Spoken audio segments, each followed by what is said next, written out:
गुरुर्ब्रह्मा गुरुर्विष्णु गुरुर्देवो महेश्वरा गुरुः साक्षात् परब्रह्म तस्मै श्री गुरुवे नमः।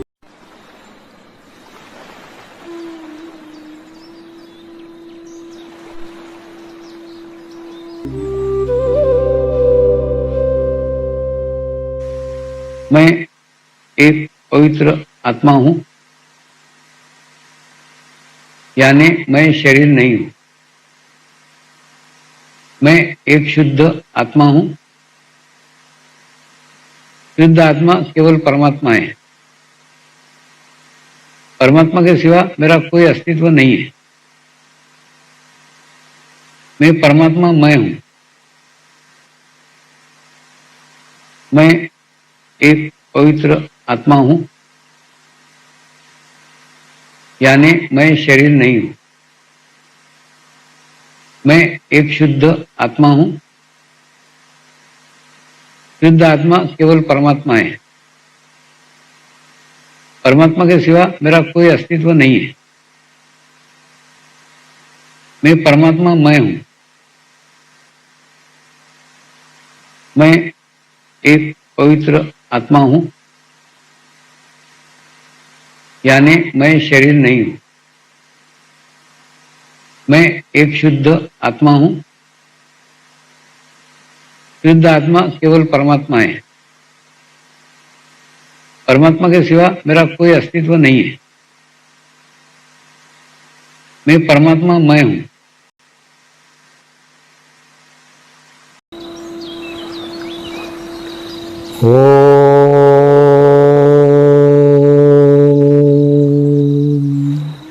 श्री शिवकृपानंद स्वामी नमो नमः। ओम श्री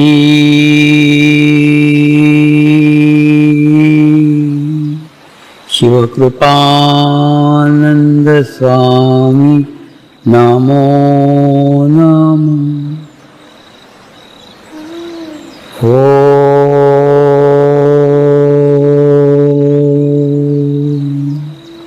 श्री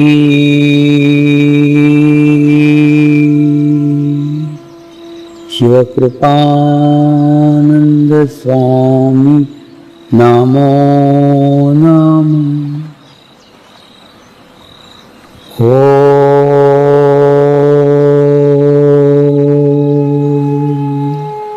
श्री शिवकृपानंद स्वामी नमो नमः। ओम श्री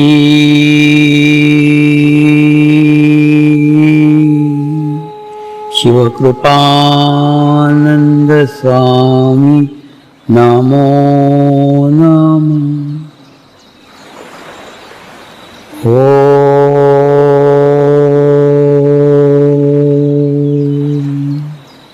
श्री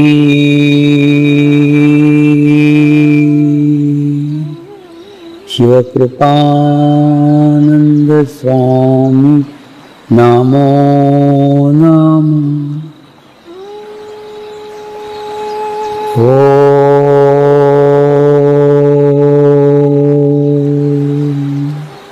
श्री शिवकृपानंद स्वामी नमो नमः।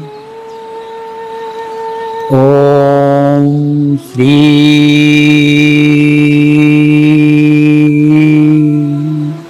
शिवकृपानंद स्वामी नमो नमः।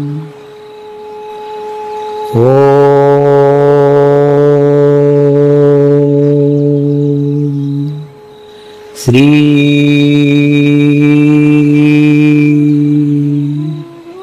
शिवकृपानंद स्वामी नमो नमः।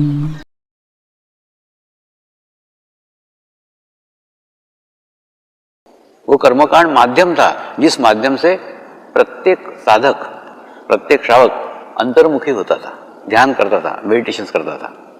लेकिन धीरे धीरे समाज में ध्यान छूटता चला गया और कर्मकांड बाकी रह गए। तो कर्मकांड आज भी वो लोग कर रहे हैं, कर्मकांड के साथ जी रहे हैं, कर्मकांड के साथ रह रहे हैं, लेकिन ध्यान छूट गया। उद्देश्य क्या है? सबका उद्देश्य, सब ध्यान का उद्देश्य अब आपके शरीर भाव को कम करना। अध्यात्म का मूल सार आज आपको बता रहा हूं कि शरीर भाव को कम करना और आत्म भाव को वृद्धिगत करना, ये सब उपासना पद्धतियों का मूल सार था।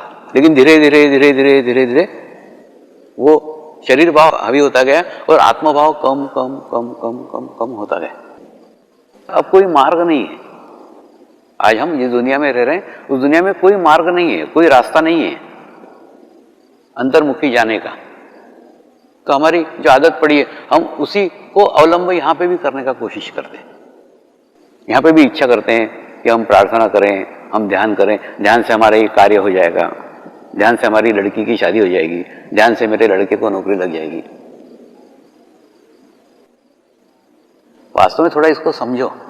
जैसे पानी ऊपर से नीचे की ओर बहता है तो रास्ते में जितने भी खड्डे हैं उन खड्डों में ऑटोमेटिकली अधिक पानी भरा जाएगा। खड्डों को बुलाना नहीं पड़ेगा, ये पानी आजा आजा, मैं खड्डे में हूं, मेरे में भर जा। नहीं, पानी को बुलाने की आवश्यकता नहीं है, पानी को कहने की आवश्यकता नहीं है कि मैं खड्डा हूं, मुझे तकलीफ है, मुझे परेशानी है, मेरे में भर दो।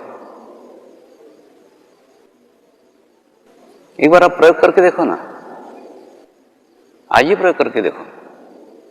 ध्यान में कोई अपेक्षा मत रखो, कोई इच्छा मत रखो, एकदम रिक्त हो जाओ, एकदम खाली हो जाओ। आप भूल जाओ कि आप शरीर हैं। एक्चुअली क्या है, मन में जितनी भी समस्याएं हैं, जितने भी प्रॉब्लम्स हैं, वो सब आपके शरीर से संबंधित है। अगर आप शरीर ही नहीं है तो आपको समस्या भी नहीं है, आपको प्रॉब्लम भी नहीं, आपको बीमारी भी नहीं है, आपको तकलीफ भी नहीं, कुछ नहीं है। लेकिन उस शरीर भाव को भूलने की आवश्यकता है।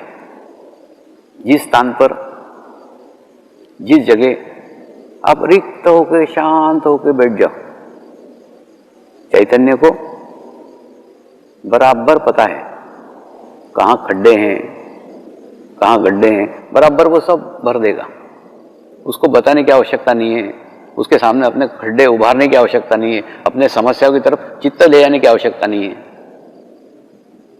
आपका सारा चित्त केवल और केवल चैतन्य के ऊपर होना चाहिए। समर्पण ध्यान में हम साधकों को समस्या की बातें करने को इसलिए मना करते हैं क्योंकि जितनी भी समस्याएं हैं, जितने भी प्रॉब्लम्स हैं, वो आपके शरीर के कारण है, आपके शरीर भाव के कारण है। और आपके भीतर का शरीर भाव ही समाप्त हो जाएगा, शरीर ही समाप्त हो जाएगा तो फिर आपको कोई प्रॉब्लम नहीं रहेगी, कोई समस्या नहीं रहेगी। यानी जब तक शरीर है जब तक प्रॉब्लम है, जब तक शरीर है जब तक समस्या है। लेकिन शरीर छूट जाने के बाद में ये कुछ भी नहीं है। शरीर छूट जाना यानी मरना नहीं है। शरीर छूट जाना यानी शरीर भाव से मुक्त होना, शरीर भाव से फ्री होना। कई बार कई साधकों की चिट्ठियां आती है, स्वामी जी मेरा बीपी बढ़ गया है, मेरी शुगर बढ़ गई है, कम कर दो। अरे एक गोली ले लेना, माने एक गोली से जो कार्य हो सकता है। तू चैतन्य को इतना सस्ता कर रहा है, गुरु को इतना सस्ता कर रहा है कि उसकी कृपा, उसकी करुणा तेरे बीपी को कम करे, तेरे शुगर को कम करे। तेरे में शुगर इसीलिए क्योंकि तेरे में शरीर भाव है, तेरा बीपी इसीलिए बढ़ा हुआ है क्योंकि तेरे में शरीर भाव है। वो शरीर भाव ही छूट जाएगा तो ना बीपी रहेगा ना शुगर रहेगी। ये सब रोग तुमने पाल के रखे तुम्हारे शरीर के भाव को वृद्धिगत करके। तो जैसे जैसे शरीर भाव को कम करोगे, अब देखोगे सब समस्याएं, सब बीमारियां, सब रोग धीरे धीरे धीरे धीरे समाप्त हो जाएगा। सारे का नियंत्रण, सारे का कंट्रोल आपके ब्रेन से होता है। आपका ब्रेन तनाव में है, ब्रेन अति विचार कर रहा है, ब्रेन रिलैक्स नहीं है, इसीलिए शरीर की समस्या है, शरीर रिलैक्स नहीं है और फिर शरीर की प्रॉब्लम खड़ी हो गई। आवश्यकता है उस ब्रेन को रिलैक्स करने की। इसीलिए कल मैंने आपको कहा था कि आपका चित्त आपके भीतर जाना चाहिए, भीतर जाना आवश्यक है। दूसरा, जिन स्थानों पर भी आप जाते हो और जहां भी आपको अच्छा लगता है, वो अच्छा उस स्थान के कारण नहीं लगता, उस स्थान में वो अंतर्मुखी महात्मा का चैतन्य भरा रहता है। भले ही वो मूर्ति के रूप में हो, वो समाधि स्थल के रूप में हो, जीवंत शरीर के रूप में हो, सभी जगह वो चैतन्य भरा रहता है, वो अंतर्मुखी चैतन्य रहता है, जिसके सानिध्य में आप एक क्षण के लिए, आप एक थोड़े समय के लिए अंतर्मुखी हो जाते हैं, तो आपको अच्छा लगता है। आप कल्पना करो ना, एक जगह दर्शन करने मात्र से आपको अच्छा लग रहा है, तो अगर सदैव उसी स्थिति में 24 घंटे आप रहे तो कितनी अच्छी स्थिति प्राप्त होगी, कितनी अच्छी अवस्था प्राप्त होगी। तो आवश्यकता है अंतर्मुखी होने की। दूसरा, कल से मैं बार बार आपको अंतर्मुखी हो, अंतर्मुखी हो, अंतर्मुखी हो क्यों कह रहा हूं? क्योंकि मैं चाहता हूं आप कोने अपने आप को जाने। जैसे आप अंतर्मुखी होंगे ना, तो आपका संबंध आपके आत्मा के साथ होगा, और आत्मा के साथ होने के बाद में आप जानेंगे आप कौन है, आप शरीर नहीं है, आप एक पवित्र और शुद्ध आत्मा है, जिस आत्मा ने इस जन्म को, इस शरीर को केवल और केवल इसलिए धारण किया है कि वो इस जन्म में मोक्ष की प्राप्ति कर सके। और इसी उद्देश्य से आप इस मार्ग में आए, इस रास्ते पे आए, तो केवल अपने आप को जानो, अंतर्मुखी होके अपने आप को पहचानो। आप अपने आप को पहचानोगे ना, तो सारा भ्रम समाप्त हो जाएगा, सारी समस्याएं समाप्त हो जाएगी, सारी तकलीफें समाप्त हो जाएगी। सारी तकलीफें इस शरीर को धारण करने के कारण हुई है।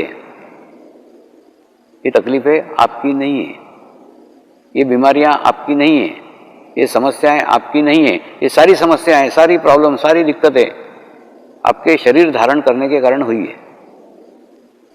आपके आत्मा को कोई बीमारी नहीं है, आपके आत्मा को कोई समस्या नहीं है, आपके आत्मा को कोई प्रॉब्लम नहीं है। आत्मा स्वयं शक्तिमान है, उसको इन सब चीजों की कोई तकलीफ नहीं होती, कोई परेशानी नहीं होती। लेकिन शरीर धारण करने के साथ आपने एक भ्रम पाल के रखा है, ये आपकी तकलीफ है, आपकी परेशानियां हैं। तो समर्पण का उद्देश्य है कि आपके भीतर का शरीर भाव कम हो। आप क्या करते हो?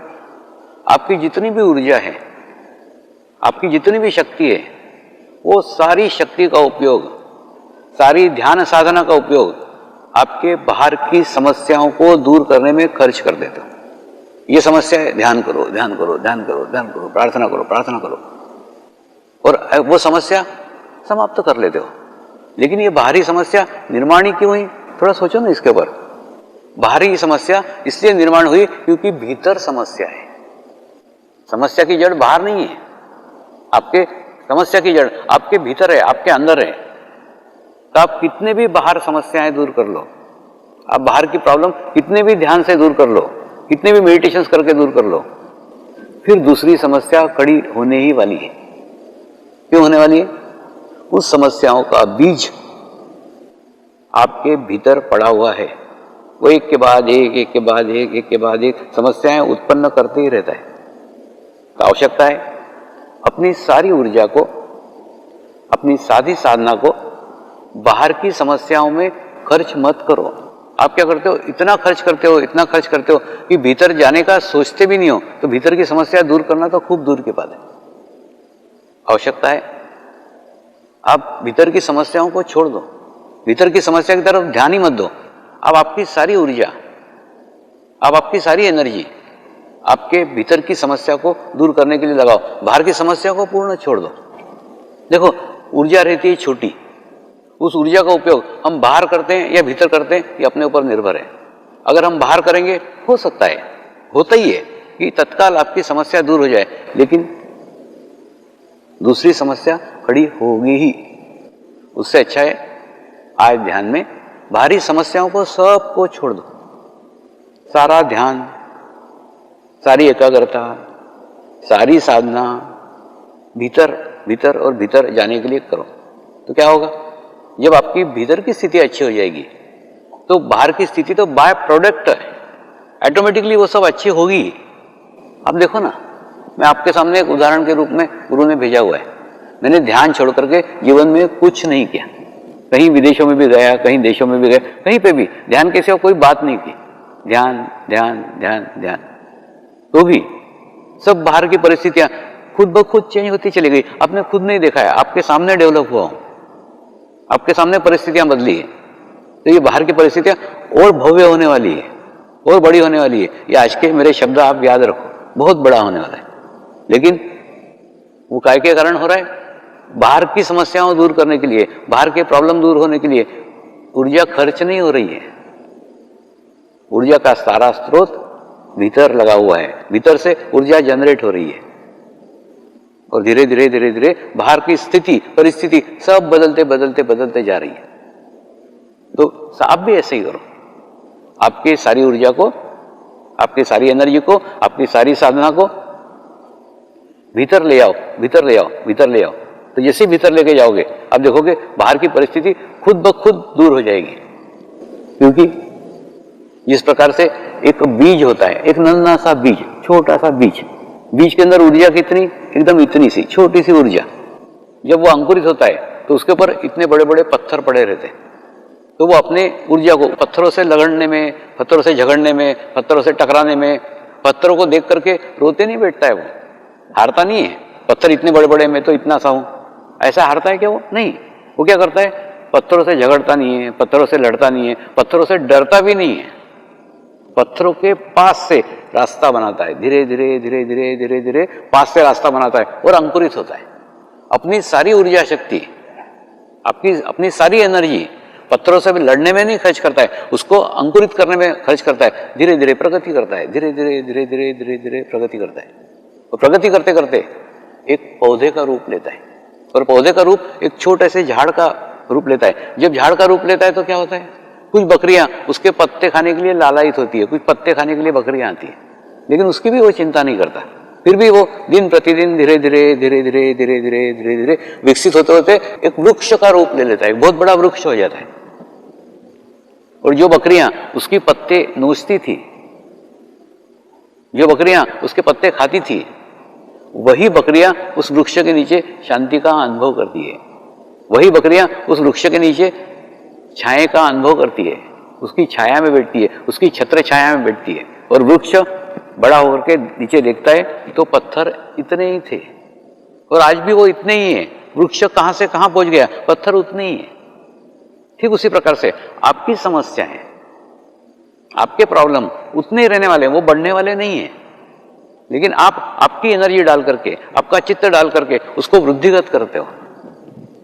उनको वृद्धिगत करना छोड़ दो, आपका सारा ध्यान अपने अंतर्मुखी होने के लिए करो। और अंतर्मुखी हो गए तो सबसे बड़ा फायदा होगा, आप अपने आप को पहचानोगे। होता है कि नहीं? जैसे कोई यूपी का भैया मुंबई में आता है और काय के लिए आया रहता है? आया रहता है कि जो पिताजी ने गिरवी रखी थी जमीन, वो मेरे को जमीन छुड़ाने के लिए, पैसा कमाऊंगा, इकट्ठा करूंगा और जमीन छुड़ाऊंगा। बाद में क्या होता, मुंबई में आकर के वो भूल ही जाता है। मुंबई की चकाचौंध, मुंबई का वातावरण उसमें इतना लिप्त हो जाता है, इतना भूल जाता है कि उसको उसकी जमीन छुड़ाने की वो बात भूल जाता है, और वो वहीं का होकर रह जाता है। ठीक उसी प्रकार से जब आप अपने आप को जानोगे ना, अपने आप को पहचानोगे, तो आपको महसूस होगा कि आप कौन है, आपने ये शरीर क्यों धारण किया है, शरीर धारण करने का उद्देश्य क्या है, हमको ये शरीर का उपयोग क्यों करने का है। और फिर उस मुक्त अवस्था को प्राप्त करोगे, जो अवस्था मोक्ष कहलाती है। लेकिन आवश्यकता है नियमित ध्यान करने की, नियमित मेडिटेशंस करने की, और नियमित के साथ सामूहिकता में भी ध्यान करना आवश्यक है। दोनों हैं, दोनों समर्पण के दो पहिए हैं। एक नियमितता जो आपके स्थिति को, आपके चित्त को सशक्त करती है, स्ट्रांग करती है, मजबूत करती है। और दूसरा है सामूहिकता जो आपको आपके चित्त पे नियंत्रण करना सिखाती है। बिना चित्त के नियंत्रण के सशक्त चित्त अत्यंत घातक है। यह वैसी स्थिति है कि कार ड्राइविंग तो सीख गए लेकिन नियंत्रण करते नहीं आ रहा है कार के ऊपर, तो बहुत बड़ा एक्सीडेंट कर सकते हैं, बहुत बड़ी दुर्घटना कर सकते हैं। दूसरा, अपेक्षा रहित ध्यान करो। ये एक शब्द के अंदर सब कुछ आ गया है। आप कोई भी अपेक्षा से ध्यान करते हो ना, आपकी साधना अशुद्ध हो जाती है। अपनी ध्यान साधना को शुद्ध रखने के लिए अपेक्षा रहित ध्यान करो, कोई अपेक्षा नहीं चाहिए। दूसरा, आप देखो ना, इस मार्ग में जिस शुद्धता के साथ समर्पण ध्यान को आपने ग्रहण किया था, आप इसमें आए थे, वही शुद्धता अगर आप बना के रखोगे तो ही उसके अंदर प्रगति हो सकती है, तो ही उसके अंदर प्रोग्रेस हो सकती है। अपेक्षा का संबंध आपके शरीर भाव के साथ है और ध्यान का संबंध आत्मा के माध्यम से परमात्मा की प्राप्ति है। तो एक और वो मार्ग अवलंब कर रहे हो जिस मार्ग पे आत्मा के माध्यम से परमात्मा तक पहुंचने का रास्ता है, परमात्मा तक पहुंचने का मार्ग है। और दूसरी ओर उसी साधना में जब आप शरीर की अपेक्षा लेकर के आते हो, शरीर की समस्या लेकर के आते हो, शरीर की प्रॉब्लम लेके आते हो, तो आपकी साधना एकदम बहिर्मुख हो जाती है, जबकि आवश्यकता है अंतर्मुख होने की। दूसरा, पिछले वर्ष जब मैं ऑस्ट्रेलिया में गया था, तो ऑस्ट्रेलिया में एक फुटबॉल का मैच हुआ। खूब सारे लोगों ने सिडनी में उसे देखा, खूब सारे लोग देखने के लिए गए। मैंने लोगों को पूछा, फुटबॉल का मैच क्यों देखने के लिए जाते हो? वो मैच देख करके आपको क्या मिलता है, आपको क्या फायदा है, क्या लाभ है? तो बोले, समझिए कोई लाभ नहीं है, कोई फायदा नहीं है, उल्टा हम टिकट निकाल करके जाते हैं, लेकिन हमको अच्छा लगता है। फुटबॉल खेलना हमारा शौक है, फुटबॉल का मैच देखना हमारा शौक है। मेरा यही कहना है, ध्यान को भी शौक बनाओ ना। ध्यान से एकदम तुरंत अपेक्षा करना क्यों चालू कर देते हो कि ध्यान करने से आपकी लड़की की शादी हो जाए, या ध्यान करने से आपके लड़के को नौकरी लग जाए, या ध्यान करने से आपकी बीमारियां ठीक हो जाए? तो ये ध्यान से ही ऐसा क्यों? अब आपके जीवन में कई शौक पालते हो, क्रिकेट मैच देखने के, फुटबॉल मैच देखने के, पतंग उड़ाने के, कार ड्राइविंग करने के, खूब सारे शौक है आपके जीवन में। उन शौकों से आपको कुछ भी नहीं मिलता है, लेकिन वो शौक करने से आपको अच्छा लगता है। ठीक इसी प्रकार से आप समर्पण ध्यान को शौक के रूप में अपनाओ। उससे तुरंत अपेक्षा मत करो कि ध्यान करने से आपका ये हो जाएगा, वो हो जाए। कुछ नहीं होगा। अगर कुछ हो रहा है तो वो नैसर्गिक रूप से होना चाहिए, आपके इच्छा के कारण नहीं। अगर आपके इच्छा करके हो रहा है, इसका अर्थ है उस ध्यान का आप सदुपयोग नहीं कर रहे। तो फिर क्या होगा? वही समस्या आपके भीतर से फिर निर्मित होती जाएगी। अगर समस्या रहित होना चाहते हो, समस्याओं से मुक्त होना चाहते हो, मोक्ष का अर्थ क्या है? मोक्ष का अर्थ है सब में से मुक्त होना। रिश्तों में से मुक्त होना, जाति में से मुक्त होना, धर्मों में से मुक्त होना, देश में से मुक्त होना, भाषा में से मुक्त होना, मूर्ति में से मुक्त होना, सब में से मुक्त होना, एक मुक्त अवस्था। क्योंकि जिनका संबंध आपके शरीर के साथ है, उन सब से मुक्त होना, यहां तक अपने लिंग से भी मुक्त होना। आप जब ध्यान करने बैठो ना, तो आप महसूस करो ना, जैसे ध्यान करने बैठे हैं, धीरे धीरे धीरे धीरे आपको ये भी होश नहीं होना चाहिए कि आप वज्रासन में बैठे हैं कि पालकी मार के बैठे हैं, आप कुर्सी पे बैठे हैं कि जमीन पे बैठे हैं। ये भी कोई होश आपको नहीं होना चाहिए। उसके बाद में धीरे धीरे धीरे धीरे जैसे ही आप ऊपर चढ़ते जाएंगे, आपके अंदर ये भाव आएगा कि आप पुरुष है या स्त्री है, ये भी भूल जाओ। लिंग का भाव सबसे स्ट्रांग भाव है। शरीर छूट जाता है, उसके बावजूद भी आत्मा के साथ लिंग का भाव बना ही रहता है। इसीलिए स्त्री की आत्माएं, पुरुष की आत्माएं अपने आकार के साथ अपने लिंग के साथ विचरण करती रहती है, यानी शरीर छूट गया है, अभी शरीर नहीं रहा, लेकिन लिंग का भाव बाकी है, इसीलिए लिंग का आकार है। स्त्री है तो स्त्री का आकार है, पुरुष है तो पुरुष का आकार।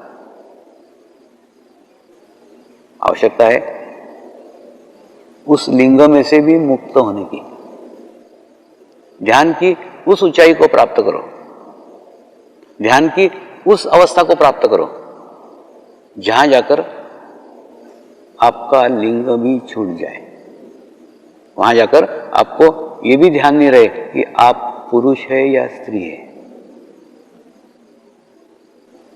जब यही छूट जाएगा, बाकी सब बातें गौण हो जाएगी, बाकी सब बातें छूट जाएगी। आपको केवल और केवल इतना ही याद रखने का है।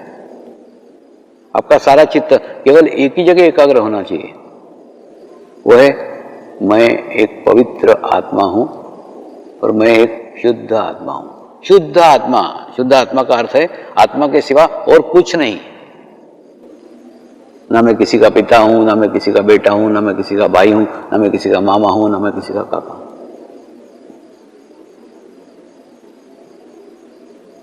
सब भूल जाओ और आप केवल याद रखो आप शुद्ध और शुद्ध आत्मा है। आत्मा कभी कोई स्त्री नहीं होता, आत्मा कोई पुरुष नहीं होता।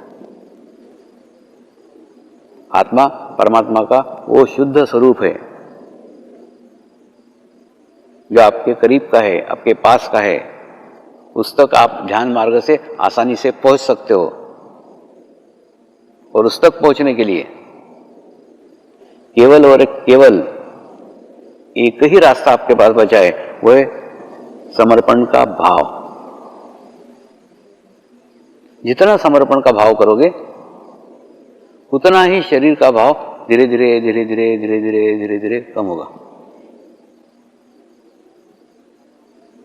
तो आवश्यकता है पूरा चित्त, हमारा पूरा अटेंशन केवल और केवल आत्मा के रख के हम ध्यान करेंगे, मेडिटेशंस करेंगे, तो आप देखेंगे आपके शरीर के सारे प्रॉब्लम, शरीर की सारी, शरीर ही छूट जाएगा।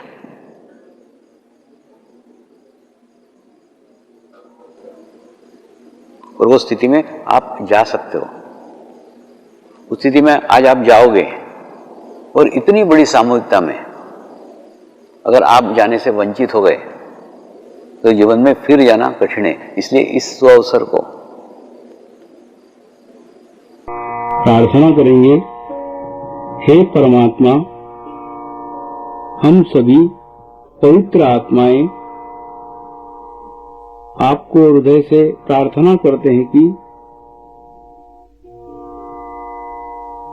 सारे विश्व में शांति हो, सारे विश्व के आत्माओं की आध्यात्मिक उन्नति हो एवं सर्वांगीण उन्नति हो। यही हम सब आत्माओं की शुद्ध इच्छा है। हे परमात्मा, हम सभी पवित्र आत्माएं आपको हृदय से प्रार्थना करते हैं कि हमारे सद्गुरु श्री शिव कृपानंद स्वामी जी का स्वास्थ्य सदैव अच्छा रहे, उनकी आयु दीर्घ हो। यही हम सब आत्माओं की शुद्ध प्रार्थना है, शुद्ध प्रार्थना है, शुद्ध प्रार्थना है। शांति पाठ करेंगे। ओम